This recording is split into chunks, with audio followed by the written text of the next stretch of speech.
Alex raised his glass with the confidence of a young man who had never questioned where the money came from. "To Columbia," he said, grinning like he'd just been handed a crown. "Full ride, baby. Not merit, not scholarship, just love from the real dad." Everyone laughed. Everyone but me. The glass in my hand didn't move. I'd been nursing the same drink since the conversation turned toward his acceptance. And Laura, my wife, was already tipsy, leaning into the performance like it was opening night. She touched my arm lightly, leaned in close enough for her breath to hit my ear, and said with a smirk so smug it could have cracked stone, "Don't worry, Daniel. His real dad is paying now." It took every neuron I had not to react, not to blink, not to tighten my jaw. I just looked at her. Really looked. Same face I'd woken up next to for over a decade. Same mouth that used to kiss me goodnight after double shifts. Same voice that used to whisper, "You're the only one who stayed."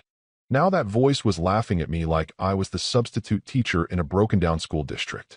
I stood up slowly. No anger. No scene. Just walked out while they kept laughing, the sound echoing off the walls like some warped applause. I didn't even take the main road home. Took the back way through the industrial park. Drove like a ghost. Pulled into the garage, turned off the engine, and sat in the silence. Boxes. So many damn boxes.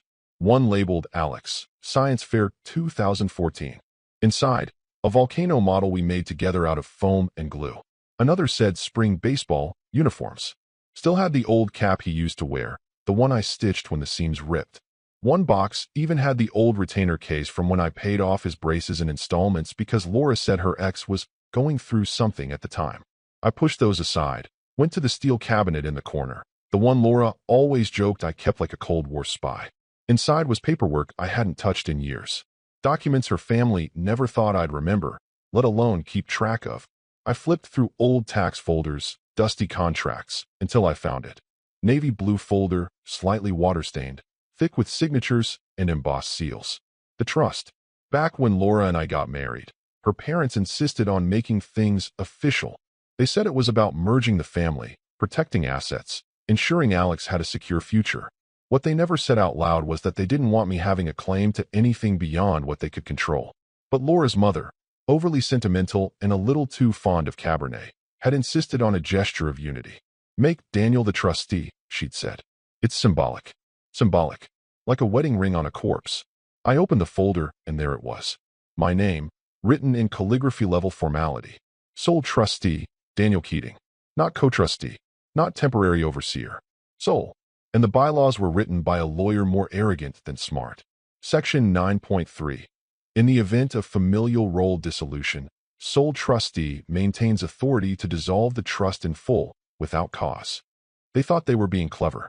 They thought familial role dissolution would mean infidelity or divorce. What it really meant, what the footnote defined it as, was any publicly declared severance of paternal or maternal ties by beneficiary or legal guardian. I closed the folder. Set it gently on the workbench like a surgeon prepping for something irreversible. No rage. No tears. Just focus. They thought I was just the guy who paid for cleats and volunteered for carpool duty. Who picked up groceries and quietly sent tuition checks under Alex's name with no signature. Who kept his head down during family functions while her father called the shots and her mother curated legacy photo albums. They never thought I'd read the damn documents. Never thought I'd understand the structure. Never thought I'd use it. But I did. And now I was sitting in a garage surrounded by a child's discarded milestones, staring at the one paper that proved the only thing they gave me with permanence was the one thing that could erase them all. I didn't sleep. Didn't drink. Just waited until the morning when the bank would open. Then, I'd call the estate attorney they'd long forgotten about, and begin the quiet process of taking back everything I built, funded, and maintained, without a single thank you. She wanted the real dad to pay? Let's see what the real dad thinks about paying for something that no longer exists.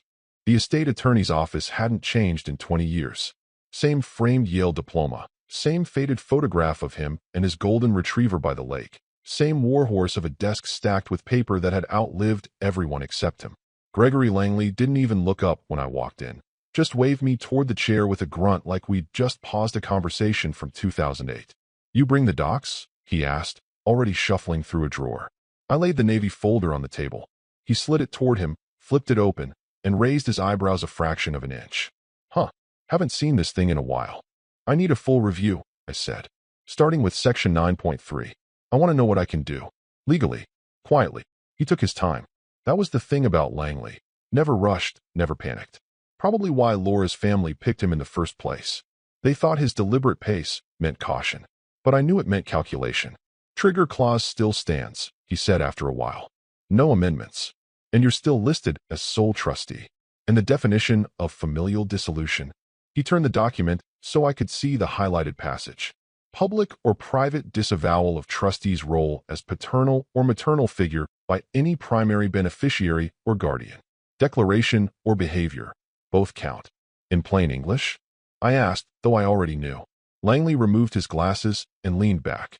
If they say you're not the father, or treat you like you're not, then the trigger's valid. You're within full authority to initiate dissolution. I nodded. Good. He stared at me. Daniel, are you sure? I've never been more sure of anything. That afternoon, I met with an independent compliance auditor I'd known from a project years ago. Sheila Matson. Efficient, no nonsense. The kind of woman who didn't blink unless it was written into her calendar. She ran her fingers over the trust paperwork like a forensic pathologist examining a cold case. You've got a live trigger, she said. And a silent board. No oversight committee. No cross-signatory. Correct. Which means if you submit the closure protocol, the assets dissolve into their designated reserves. The family's claim ends. All per charter. I slid a flash drive across the table. This has the redistribution map. I want one reserve created outside the family name. One recipient. Blind scholarship. Sheila tilted her head. That's not what most people do. I'm not most people. She leaned forward slightly. They'll panic. They'll scream. They might even sue. They can try, I said, smiling for the first time all week. But they signed it. And they forgot who holds the match. That evening, back at my apartment, I pulled up the trust dashboard. The system was old school, some clunky portal Laura's father insisted on building with his own contacts. No multi-factor authentication, no fancy biometrics, just a login, a 16-digit key, and one security question. Who did you name on your wedding day? I typed Laura. The system unlocked. On the screen, account summary status, active. I navigated to Alex's education disbursement subaccount. A tidy sum, accumulated over 12 years of my bonuses, tax returns, stock dividends. All earmarked for him. I clicked transfer to holding reserve. The system blinked. Confirm transfer? Yes. Then I opened the trust management tab. Scrolled to actions. Clicked the red button I never thought I'd use. Mark trust as pending closure? Yes. A small dialog appeared. Effective date of closure will be calculated in 30 days. All disbursements halted. Notifications deferred until day 27 unless overridden. I let the cursor hover. Then clicked proceed. No confetti. No dramatic music. Just a status change. Pending closure. That was it. No alarms. No sirens. Just the quiet ticking of a clock no one else could hear yet. I closed the laptop. Walked to the kitchen. Poured a glass of water. Not whiskey, not wine. I wanted my mind sharp. Focused. On the table sat the old Alex Brace's schedule folder. I picked it up, flipped it open. Inside, every appointment slip, every orthodontist receipt, every note about rubber band changes. At the bottom, a hand-drawn picture Alex made when he was 10. Me, him, and a dog we never actually owned. I folded it carefully, set it on the windowsill. Then I sat in the dark, sipping water, while a legacy started quietly coming apart. Exactly the way it had been designed to if they ever forgot who I really was. And they had. Badly.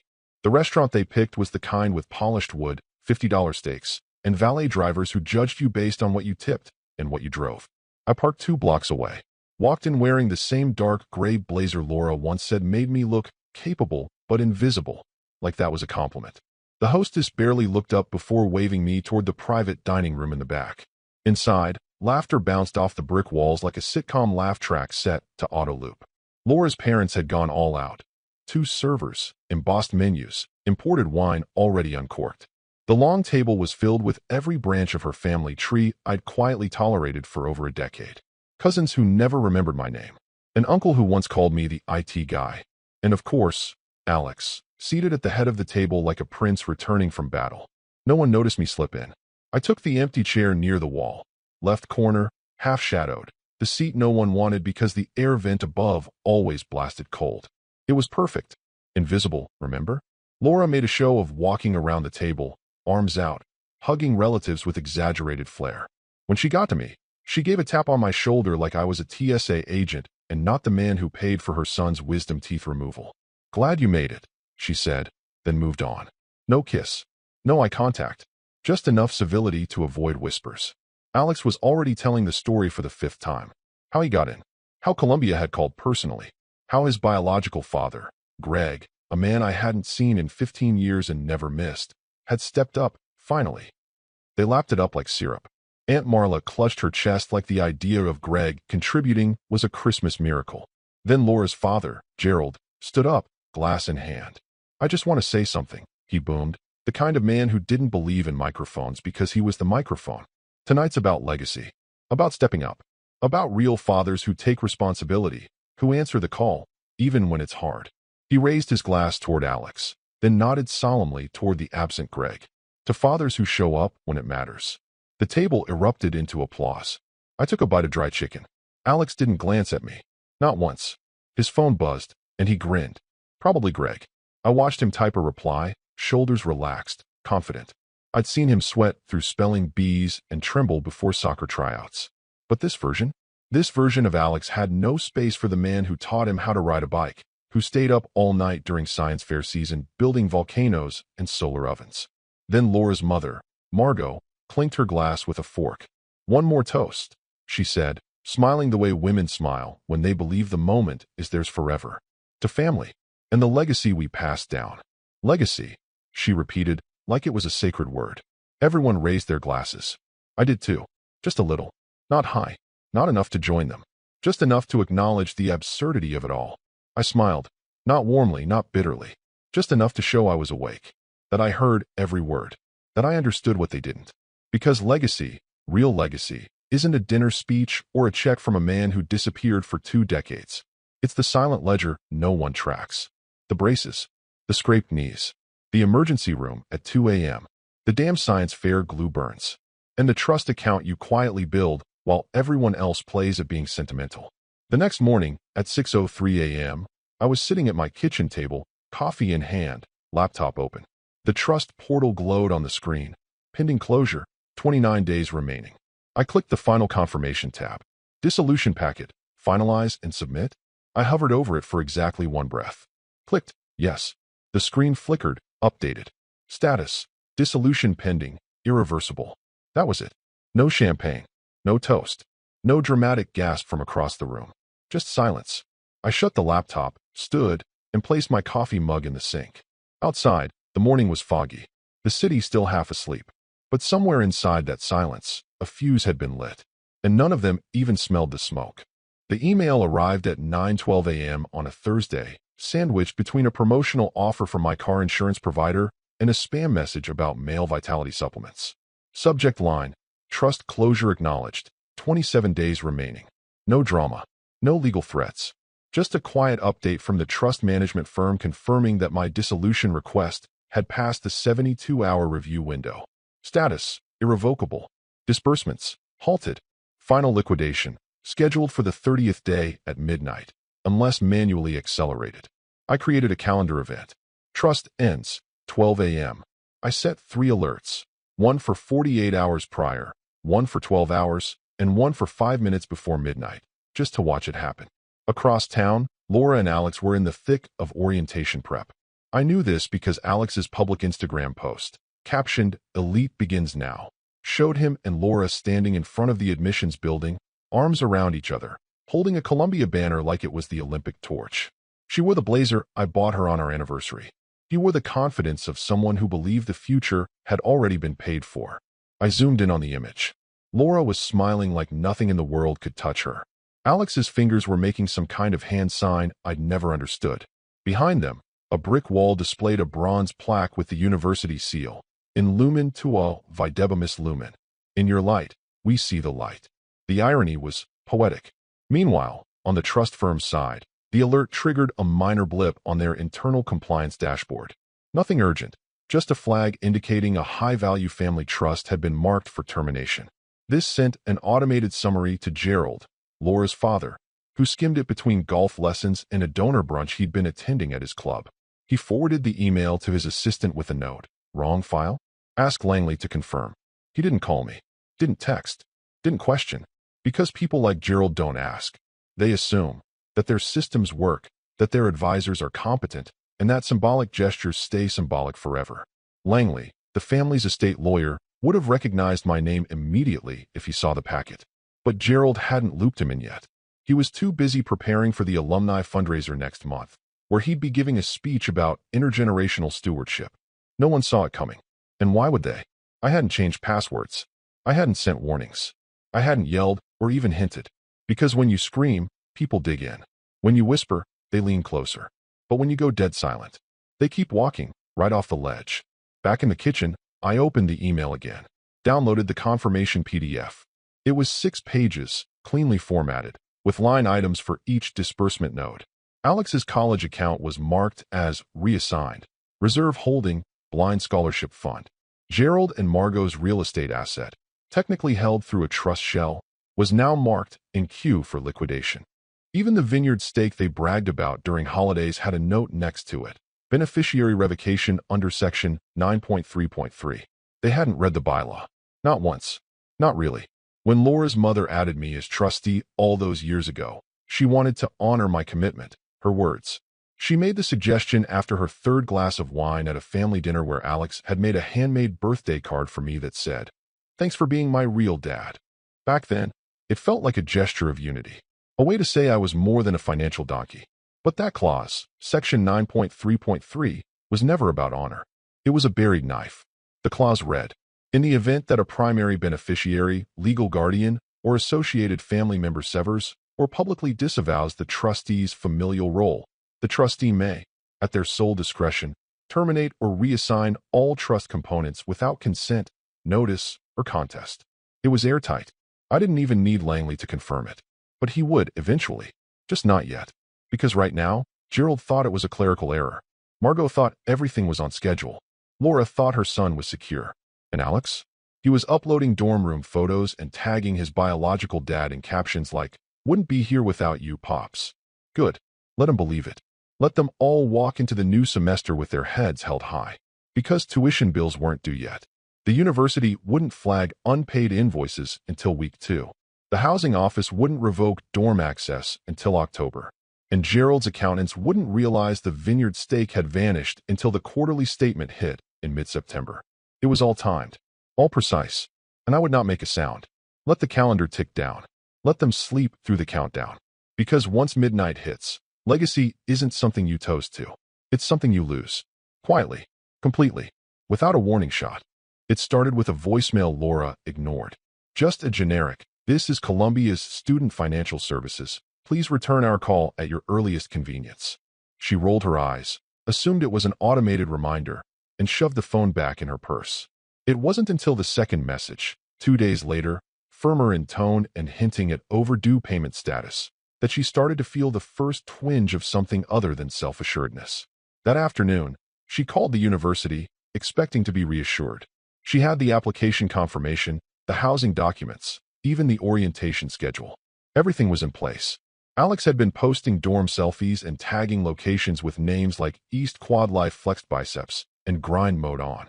So what could possibly be wrong? But the voice on the other end of the line wasn't warm or congratulatory.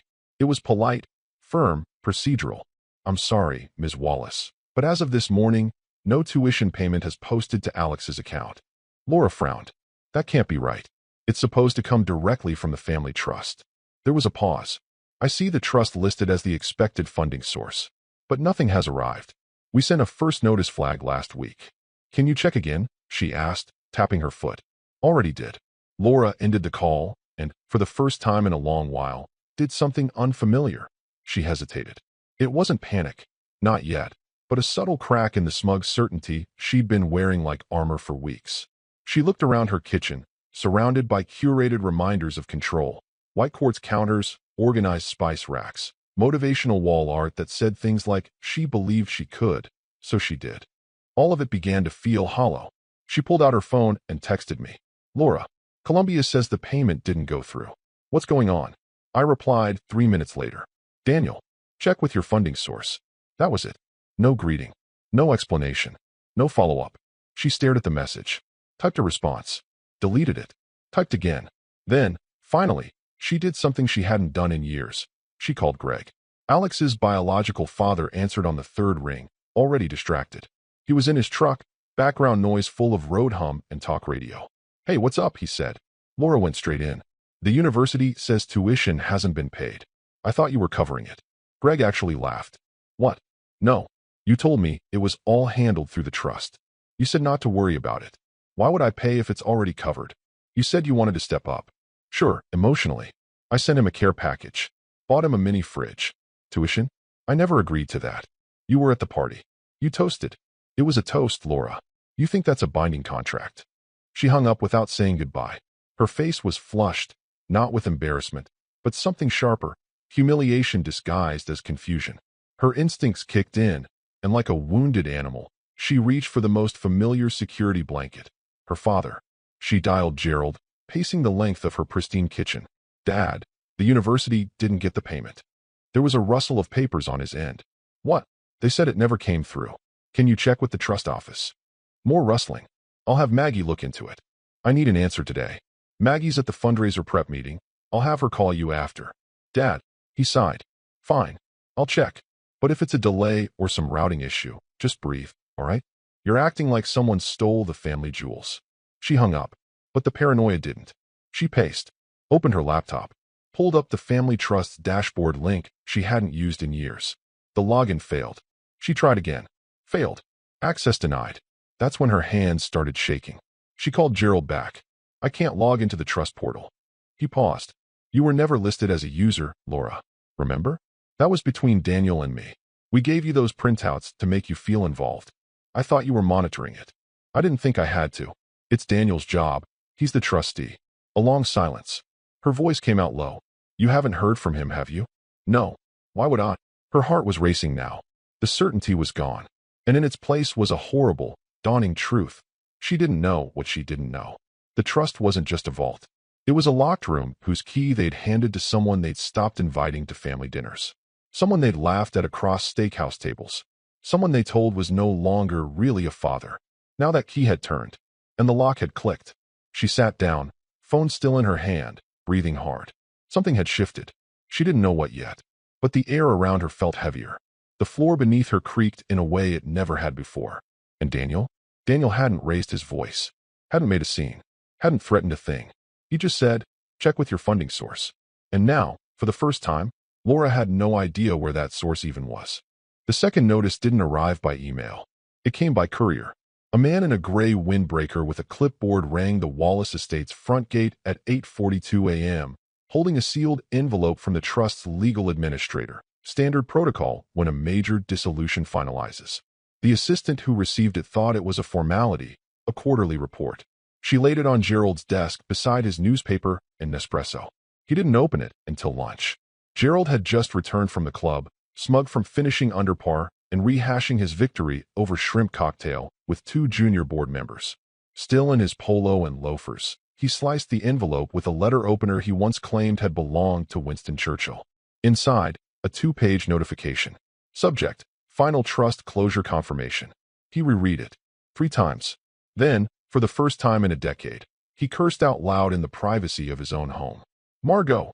he bellowed, marching through the hallway like a general who just found out the war ended without him. Margot. She appeared in the doorway of the sitting room, clutching a glass of iced tea and wearing a pastel cardigan she always claimed made her look approachable but elite. "What?" she said, startled. "It's gone," he snapped, waving the papers in her face. "It's over. The trust is closed. Terminated. Wiped out." She blinked. "That can't be right." "Oh, it's right. It's signed, sealed, and processed. Fully dissolved as of 2 days ago. Disbursements terminated. Holdings reassigned. Property cues initiated." He jabbed his finger at the last page. "This says the vineyard stake is flagged for auction. The Santa Barbara property is marked non-recoverable. And the tuition node? Deactivated. It's all gone." She paled. "But Daniel wouldn't do that. You said he was safe. You said he understood the spirit of the trust." Gerald's face turned purple. "You told me he was family. You told me he wouldn't touch it." Laura, who'd just stepped into the hallway holding her phone, heard everything. The words froze her.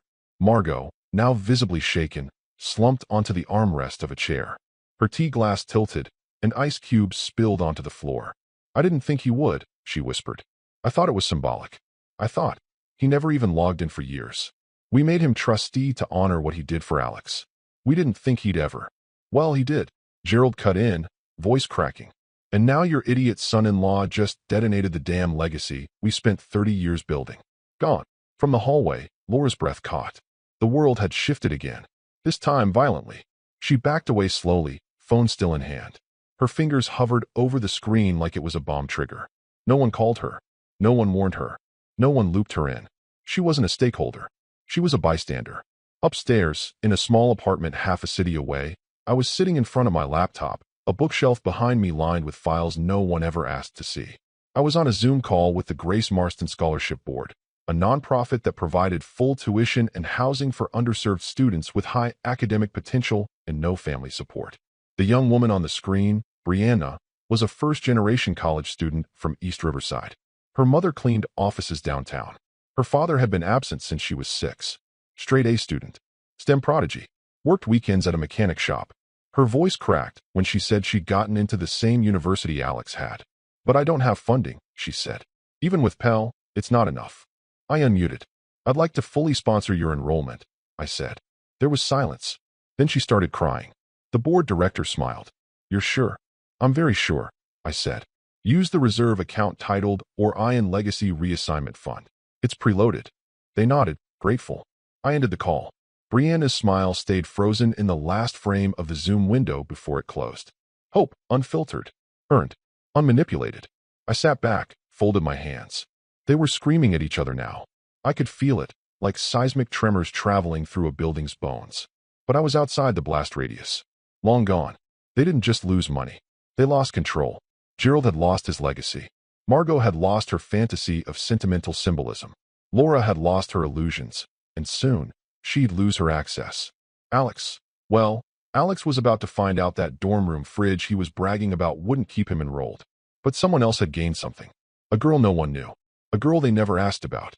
A girl who never laughed at my place in the family. And me? I hadn't made a scene. I just closed a file. And opened another. The knock wasn't polite. It wasn't even a knock. It was a door flung open like an accusation. Laura stormed into my office as if she still had the right to enter without permission. She looked like she hadn't slept. Makeup smudged, hair pulled into a bun that had given up halfway through the day. Her blazer, the same one from that Columbia photo, hung off her shoulders like dead weight. No jewelry. No smile. No mask. I didn't look up immediately. Let her stand there in the silence. Let her feel what it was like to speak into a room where no one jumped to fill the pause. Finally, I looked at her over the rim of my glasses, pen still in hand, halfway through annotating a technical draft. You're destroying everything, she said, barely restraining the tremble in her voice. I set the pen down. Define everything. She stared at me. You know what I mean. The house. The vineyard stake. Alex's tuition. My parents' future. What are you doing, Daniel? I leaned back, laced my fingers together. I'm administering the trust. Per the bylaws. Don't do that, she snapped. Don't play lawyer. Don't pretend this is just business. You mean don't pretend I'm smart enough to read what I signed. Her mouth opened. Closed. I stood. Slowly. Not to threaten. Just to level the air between us. You said he had a real dad now, I said. So I stepped aside. Just like you wanted. Her eyes flickered. I didn't mean it like that. You whispered it like it was a punchline, I said. And now you're mad the joke ended with a period. Her arms dropped to her sides. She wasn't here to fight. She was here because her narrative collapsed, and now she didn't know what to stand on. You didn't have to burn the whole thing, she said, quieter now. Not everything. I didn't, I said calmly. You did, when you smirked at me. There it was. The silence that comes not from a lack of words, but from a sudden awareness that words don't matter anymore. She sat down across from me without asking. Her hands clenched into fists on the edge of the desk, knuckles white. I thought you'd be hurt, she said. I thought you'd maybe sulk, maybe cut off Alex's allowance or say something passive-aggressive. I didn't think you'd read the paperwork. I interrupted. Understand the levers? Anticipate the timelines. She nodded, almost like a child being reprimanded. I forgot who you are when you're quiet. I tilted my head slightly. That's because you stopped listening. Her voice cracked then, just once. A tiny fracture. He needed you. I almost laughed. No, Laura. He needed a narrative. And you gave him one. I was a stand-in until Greg reappeared with a care package and a smile. You called it closure. I call it editing history. She looked away. At the bookshelves. At the photo of the Grand Canyon we took on that awkward road trip when Alex was 13 and refused to leave the car because he was bored of rocks. He'd climbed onto my shoulders at the overlook, pretending to push me over. Laura had snapped the photo and framed it. Now, the frame was face down on the lowest shelf. She noticed. You moved it, she whispered. I nodded. Didn't throw it away. Just reassigned its position. She stood slowly, like every joint in her body was resisting the truth. She didn't say goodbye. She didn't slam the door. She just walked out like she'd forgotten how to take up space in the world she used to command.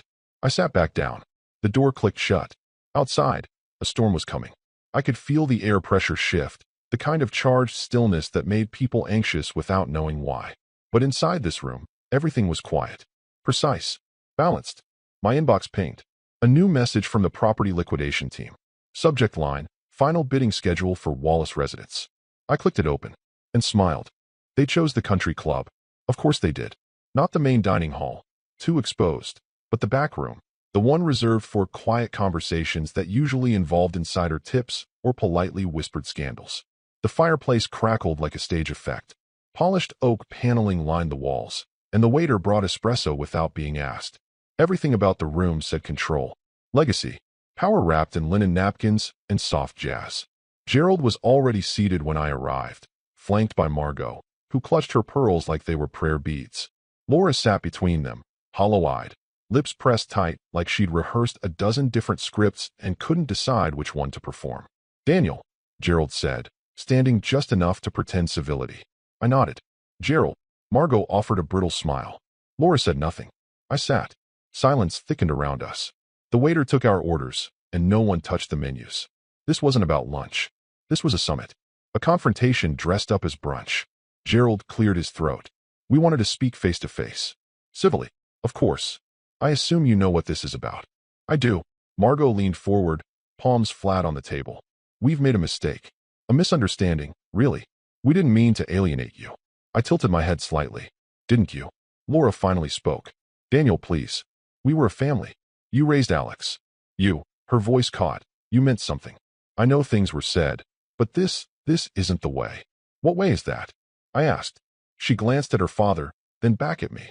The scorched earth thing. I'm asking, no, begging, you to reconsider. The waiter returned with drinks. No one touched them. Gerald's hand trembled slightly as he adjusted his napkin. Let's cut to it, he snapped. You made your point. Congratulations. You've embarrassed us. But you've also jeopardized Alex's education, your own reputation, and a decade of goodwill. Reverse it.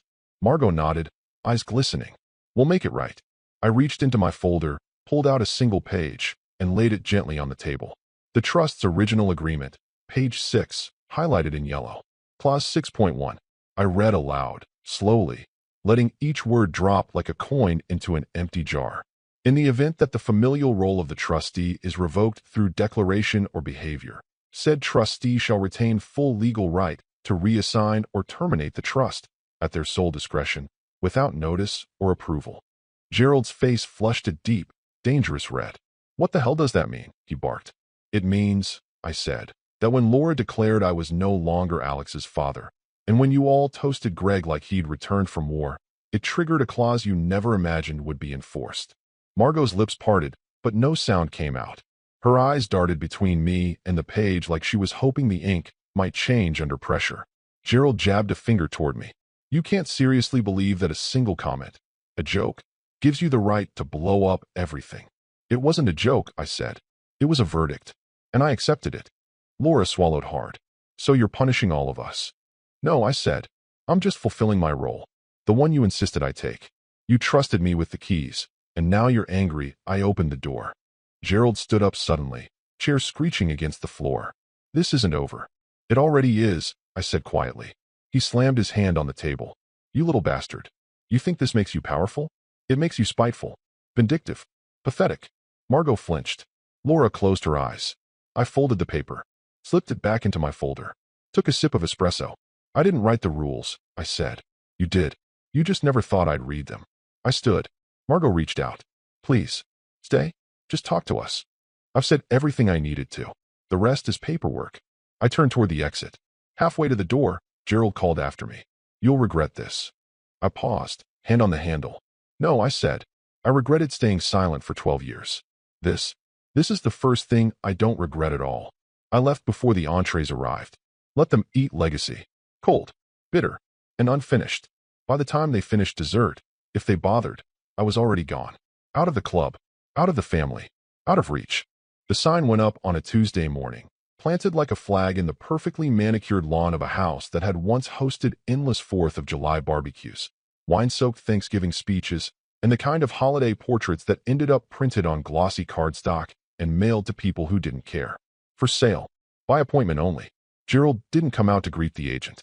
He didn't wave from the porch or pretend to be on a business call while leaning against the Range Rover. He just watched from behind the blinds, a mug in hand he'd filled but hadn't sipped. His hands trembled as the stake pierced the earth. It wasn't just a house. It was the house, his cathedral of pride. Technically held in a sub-trust created to optimize inheritance taxes. Symbolic, of course. Just paperwork, he used to say. Formality. But now, that formality had teeth. Clause 6.1 didn't just allow liquidation. It demanded it. The trust was terminated. The assets queued. And the house, with its imported marble and gallery-worthy staircase, had lost its name. It didn't belong to the Wallaces anymore. It belonged to a timeline they never bothered to understand. 3 days later, Gerald announced he was retiring for health reasons. His LinkedIn bio changed overnight. The press release was vague and padded. A well-earned break after years of service. But the truth was quieter, uglier. He didn't want to be asked what happened, because people were starting to ask. Investors whispered. Clients paused. The family's sheen was cracking, and for the first time, no one rushed to polish it. Meanwhile, Alex withdrew from Columbia before the first semester ever started. Officially, he cited a desire to take a gap year and reassess his goals. But beneath that PR gloss, the reality was simpler. No money, no enrollment. Greg, the real dad, had ghosted the moment the financial paperwork hit his inbox. Turns out, a care package and a fist bump don't cover $38,000 a semester. He moved back into the guest house behind the now-for-sale estate. Laura's parents didn't say much. No lectures. No embraces. Just silence and cold dinners. And then, one night, late, unannounced, she showed up at my door. I heard the knock before I saw her. Just 3 slow taps. Heavy. Reluctant. When I opened it, Laura stood there in the hallway like someone who had been turned inside out. She wasn't dressed for drama. No makeup, no jewelry, no calculated lines. Just an oversized hoodie and the glassy eyes of someone who finally understood the weight of everything they dismissed. For a second, neither of us spoke. Then she broke. Right there in the hallway. "I didn't know," she said, her voice thin and wrecked. "I didn't think you'd use it. I thought." Her knees buckled slightly, and she gripped the doorframe like it could stop the spiral. "I thought it was symbolic. I thought you were too decent to." "To what?" I asked softly. "Defend myself?" Tears came down her cheeks fast now. "I thought you'd just take it. Like you always did. Stay quiet. Stay." "Daniel." I held the door, but didn't move. "You made me feel like you didn't care anymore," she whispered. "But you did. You just stopped letting us waste it." She looked up at me, eyes searching for something. Pity, maybe. Forgiveness. A reset button that didn't exist. "I don't have anything left," she said. "Not the house. Not the plan. Not even Alex knows where to go next." I nodded. That's what happens when you build a future on someone you never planned to keep. She opened her mouth, but nothing came.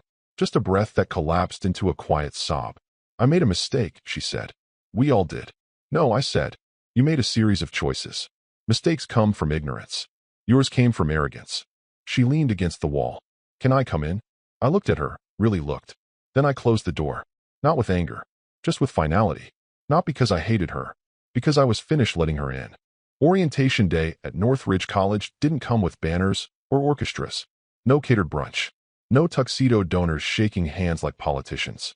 Just a modest quad surrounded by aging brick buildings and a parking lot that had more potholes than painted lines. But for Brianna, it might as well have been Yale. She stood in line at check-in, hands fidgeting with the drawstring of a borrowed hoodie, eyes scanning the schedule she'd already read a dozen times. Around her, other freshmen posed for selfies with nervous parents and siblings hauling duffel bags. Brianna carried one suitcase. No entourage. Just quiet pride and a thin manila folder clutched in her left hand. Every scholarship confirmation, class registration, meal plan voucher, and residence hall key printed neatly and stapled in the top left corner. Her mother, Melissa, stood a few feet away, wearing the only nice blouse she owned. The same one she used to wear when Laura still worked at the regional hospital and they'd grab lunch once a week in the cafeteria. Before Laura stopped answering texts. Before promotions and wine tastings and new circles made old co-workers invisible. I arrived just as they were being ushered into the welcome reception. No podium, no fanfare, just a folding table with lukewarm coffee and plastic name tags. I spotted them instantly, Brianna's quiet intensity, Melissa's proud silence. When she saw me, Melissa did a double take, then walked over slowly, stunned. "You really came," she said, voice cracking. "I said I would. I thought," she trailed off, eyes damp. "After everything, I didn't think you'd still want to be part of this." I smiled. This was the only part one wanted. Inside the auditorium, the college dean gave a short speech about perseverance, first-generation milestones, and what it meant to build futures without shortcuts. He didn't mention donors by name, but he did nod in my direction as Brianna's name appeared on the welcome slideshow. Grace Marston full ride recipient, Brianna Wells. She blinked when it appeared. Her mother gasped softly. A few people clapped out of reflex. Most didn't understand the gravity of what had just happened. But I did. After the ceremony, the dean approached me personally. "You fund through an anonymous reserve, right?" he asked, shaking my hand. "Yes," I said. "And may I ask why you chose her?" he asked, genuinely curious. "Out of all applicants, what stood out?" I looked over at Brianna, who was now helping another student carry their duffel bag up the steps of the dorm. "Because she never called me a placeholder," I said.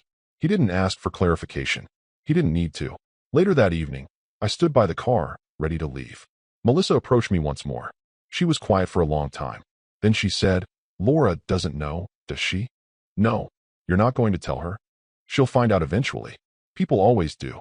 Just not in time to stop it." She nodded slowly, then offered something I hadn't heard in years. "Thank you." I paused. "You were the only one who never treated me like I was temporary." She laughed sadly. "That's because I was always one mistake away from temporary myself." Brianna waved from across the parking lot, dorm keys swinging from her lanyard. She looked at peace, grounded, like someone who knew exactly how rare opportunity was and how dangerous it was to waste it. I got in my car, drove off without ceremony. No need to linger. The trust was gone. The house was gone. The speeches, the legacy dinners, the phony toasts, gone. But me? I was still here, still quiet, still standing. And somewhere on that small, unassuming campus, a girl who'd never been invited to the table now had the keys to her own.